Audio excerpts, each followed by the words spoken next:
Hey there, welcome to another video. I'm going to show you something called the new window feature. Basically what it does is it lets you view different parts of your spreadsheet from two windows or two or more windows. Okay, so for example, I have this set of information, and depending on their age, I want to put them into a certain team. And that information is located on a different sheet, this one right here. Okay, but the thing is, I don't want to go 60 years old, what's the team? And then the next one. 32 years old, what's the team? Okay, I don't want to have to go back and forth. So I want to be able to view both sheets at the same time. So here's how you do it. If you go to view, click on new window right here.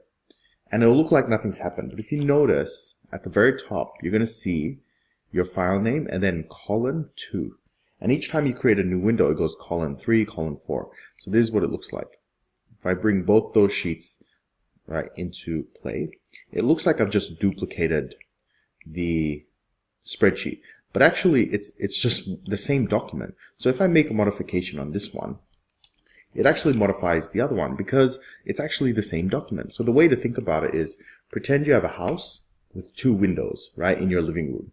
When you look into either window, you're still looking into the same living room. Okay, you're just looking at them from different windows. That's all. Okay, so from this one I can go to the other sheet and have them both open. Right, so now I don't have to go back and forth. I can just, kind of look left and right, and I can do the job. Right, now, if you get rid of one window, nothing happens in terms of saving. Okay, it'll just keep it.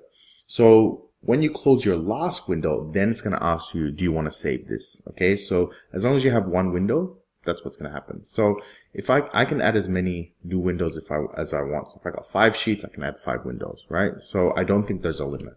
So that's it. I hope you enjoyed, and see you next time.